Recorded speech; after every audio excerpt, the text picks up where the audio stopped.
everybody, Chuck the Adventurist Steele here with 307 Backroad Bikers, and I am standing here with my best buddy and yours, Biker Bob Eldredge. And we have a very special guest today that is going to be along with us on this one, and I will let Bobby introduce her. This is Lisa. Hello. Hi, everyone. So I hope you enjoyed our last episode of the 7 Wonders, and I really hope you guys take the time to go through and check some of those out. You don't have to go through all of them, but it is a fun adventure to go through all of them. So with that, we are up on top of Casper Mountain today at a very special place. It's a very historic place. It's called Crimson Dawn, and we have some ladies inside that are going to give us a really good in-depth history of the place. And yeah, so there's a story behind this place. It's magical. It's wondrous. Very magical. It is very beautiful, yes. Lisa is already really enjoying herself. It's very picturesque. So what kind of pictures have you taken so far? I've taken a lot, mostly of flowers, wildflowers, daisies, some other things that I'll show you later. So, very nice. So yes, with that, we're going to get this little adventure started. Why don't we go on inside and meet some very nice ladies. Hi. Hi. How are you? Good, how are you? I am Chuck with 307 Backroad Bikers. Well, it was nice to meet you, Chuck. Nice I'm to meet Michelle. you. I'm the curator of Crimson Dawn, and you are? I'm Lisa. Nice to meet Nice you. to meet you, Lisa. And this is? I'm Bobby Joe, and I'm a friend of Yeah. Michelle's, and I also was part of the festivities and everything up here. So And I've actually known Bobby Joe for quite some time, so she is going to help us with this little tour. Yes. So Michelle is going to give us some history and some great stories about this place. So when was this? When did they first come up here? Well, in 1929, Neil Forslane came across this stretch of land of 640 acres.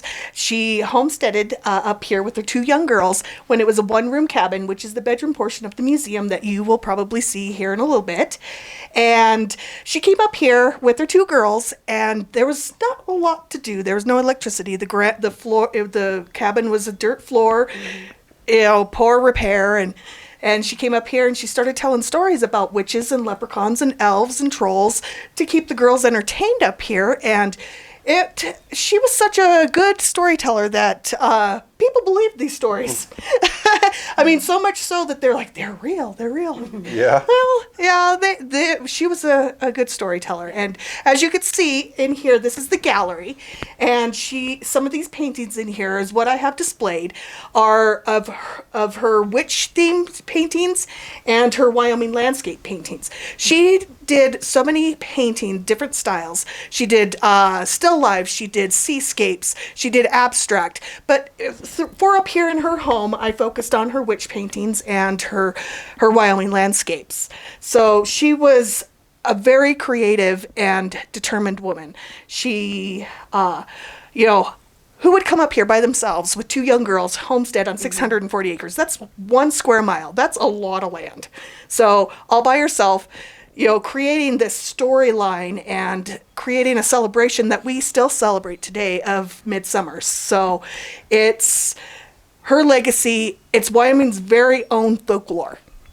So we should be very proud of that and to preserve this. She had the foresight to preserve 96 acres, which she donated to the county, her home, which you're in right now, and she had the stipulations. These stipulations are amazing in themselves. That the Midsummer celebration had to happen every year, that the park stay natural, and that the park and the museum be open free to the public all summer long and every summer. So she knew in her mind what her legacy was going to be. It's amazing. Yep.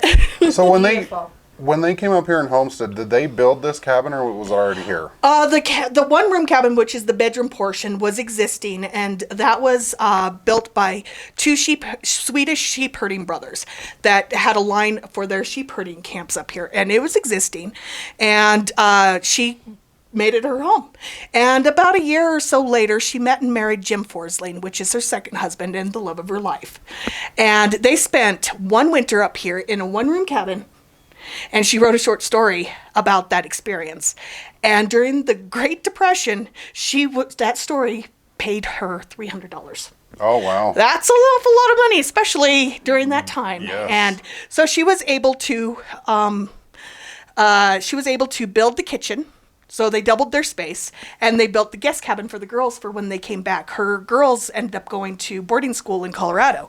So during the summertime, the girls would stay in the guest cabin, and all winter long, her and Jim had that beautiful space that you'll see. And this here was added on in 1954, so she could have her art and her place of business separate from her living space.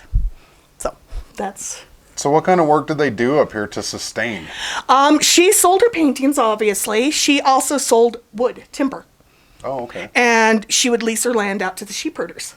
Oh, okay. So, that's how they made it. Yep. Roughing it. Yes. Roughing it compared Very to what today is. and you don't believe it or not, we are still pretty much the wild, wild west up here.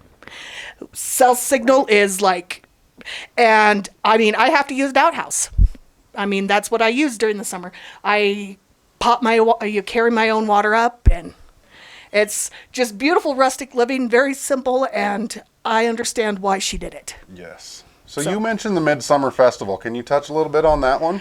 Well, in 1929 is when she held her very first celebration, and it was basically a celebration of her new life. She was divorced. She was a divorcee.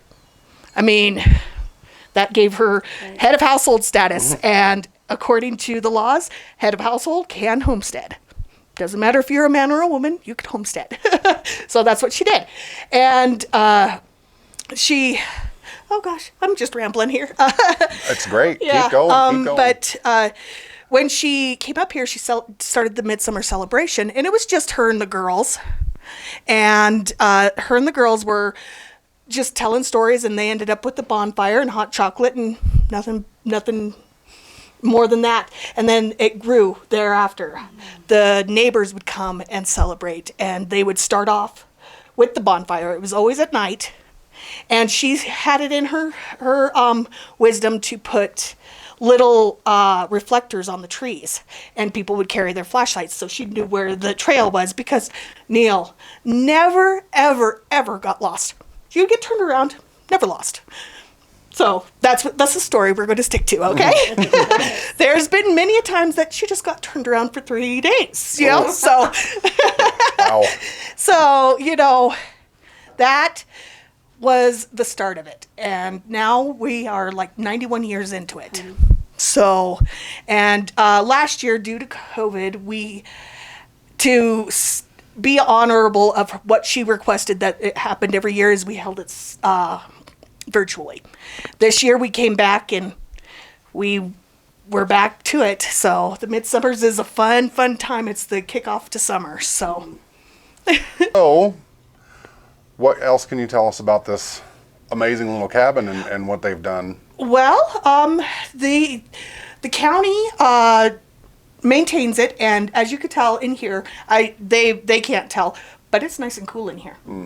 People ask me, "Oh, you have AC?" I'm like, "No, we don't have AC. We just have good insulation in the roof." So it stays nice. So the county maintains the building, and inside the association, the Crimson Dawn Association, is responsible for every piece in here. Everything inside the museum is the responsibility of the Crimson Dawn Association. So I'm a bridge between the county and the association. I am looked on as a county worker, but I'm also part of the association. So I care for these. These get packed up every year. Everything in here gets packed up and taken down and stored. Every year. I can't quit looking at all the paintings. They're just beautiful. Yes, they are very gorgeous. amazing. Yep. So clearly this cabin was not built for tall people. I am 6'2". I heard a rumor that Jim was even taller than myself. That is very true. Jim was a very tall Swedish man. So if you go into the other parts of the museum, you'll see that there's a beam even shorter than this one. Oh boy. The roofs aren't built because people were shorter back then. It was because practicality. Right. Keep the heat down where you can use it. Yes. Vaulted ceilings, you're wasting all this heat. You know, in the winter, you need the heat or you're going to freeze, you know? Yes. So that's, you know, that was a big thing. So, duck. That's all I say. Low clearance, yes. Right? We don't have So, that problem. would you mind taking us through the rest of the Well, cabin? come on back, guys. We're going to go into the kitchen area first. Into this hallway that teaches people to duck. Well, and there's all these pictures of Neil, and there's all these pictures of Neil and the old pictures, and this is a really, really good one of Neil. Right She here. was oops. Everything. I have elves that like to steal my nails and put them everywhere else. So it never looks the same, and it's always like, where They is always everything? they rearrange them. Yeah, they steal my nails, put them in different places. So come on back, guys. You know, this is my son. Hi. He's building a D&D campaign, it looks like. But this here is the kitchen. And this piece de resistance right here is a wood-burning stove that still works to this day. Love it. Oh, wow. Yep. This was located at an abandoned homestead at Goose Egg, by Goose Egg. Mm-hmm. And they were told about it, and Neil and Jim brought it up here. And at one point, you know, they took it apart to take it out of here to, you know, because the family wanted it in their cabin. Well, we get to keep it because Jim was so wise to build the cabin around it. So it doesn't fit through any of the doors. So And they're definitely not light. It's here to stay. yep, it's here to stay. I mean, it works. It takes a lot of practice to learn how to cook on this thing and bake. And I think 16 years, I'm okay with it. I can do it. So, but yeah, this here is Neil's kitchen. She would paint little sayings on her window frames and her door frames. And you could get a kind of a personality. If you give, wait. If you have time to eat, you have time to wash the dishes. This is I love that one. when my kids were little. It's at the perfect height for all children to see right there. So, but this view, you can't get a better view to wash your dishes at. And that little That is plaque incredible. right there, Neil and Jim. Yep, somebody had carved this for Neil and Jim. That's Yeah. I think it's so neat. It is. They are a love story, that's for sure. There you go. Yep. This must be the infamous beam you told me about that's even lower. Yes, it is.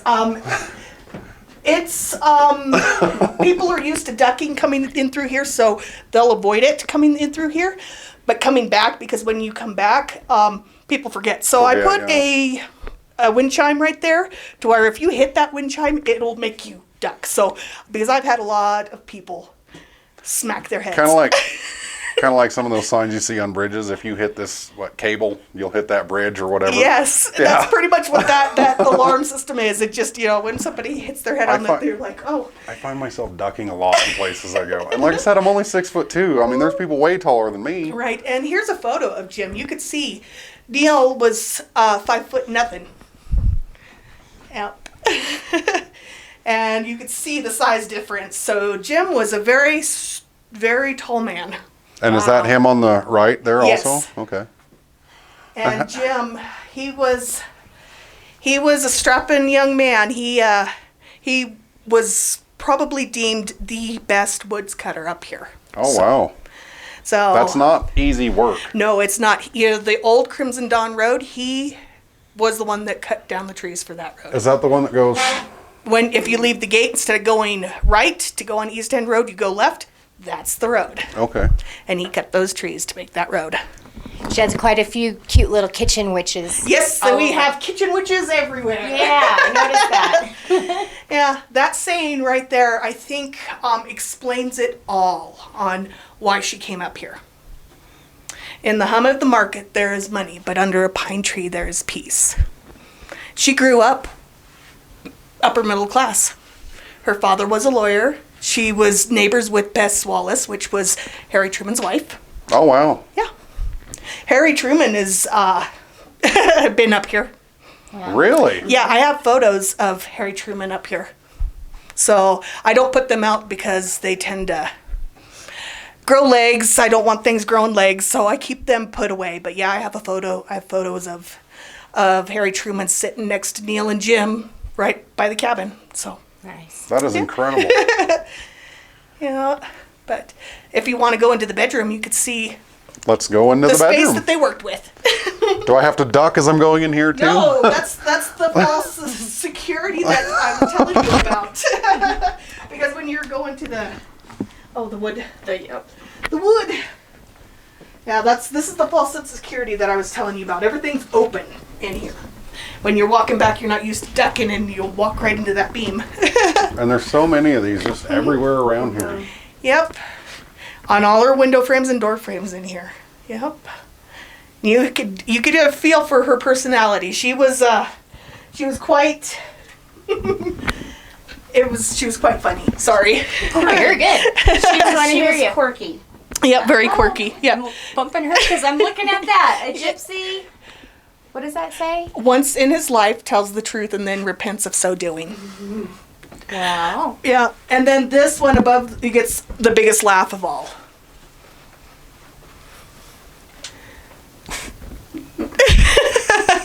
After 3 days of fishing, bad, guests go bad, throw them out. Okay, yep. Well, if you think about it, I'm like, well, yeah, after the third day, your guests are like, they don't put their dishes in the sink. They're grumbling. Yeah. Who is that? A picture That of? is a painting of Undine, the homesick sea witch, and that was done by Eleanor Kerrigan, who was the youngest child that lived on the mountain when Neil moved up here, and she was our first curator. Oh. She was commissioned by the county to paint all 7 of the witches, and they were supposed to be put at each one of the shrines. She got 2 done, and then the rail trail was vandalized, so the county put a stop to that project. Wow. I can't quit staring at this painting over here. Yes, this That is, painting. what is that? That's beautiful. This one, a lot of people love this. I love this one too.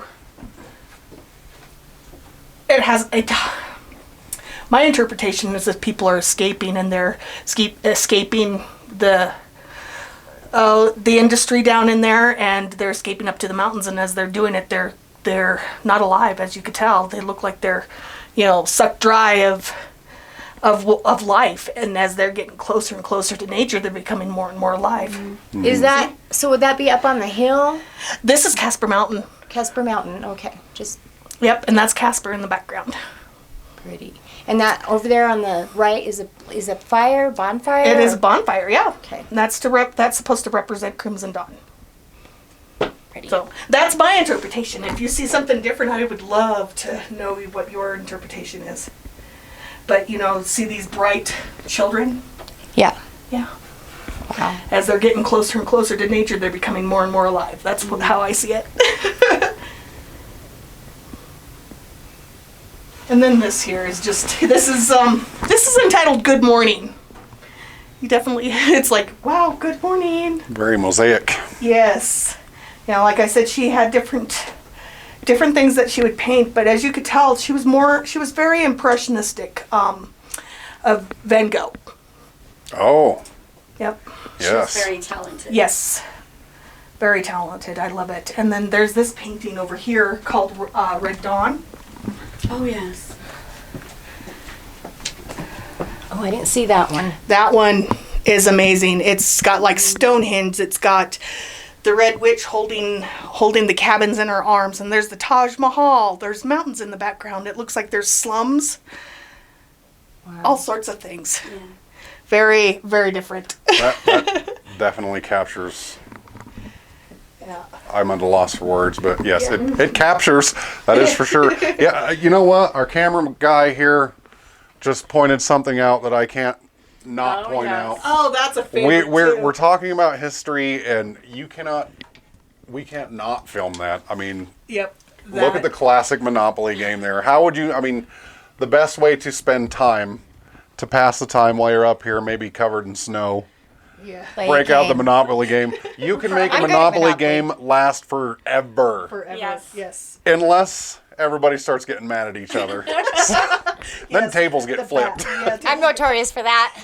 But then I say I can't lose Monopoly.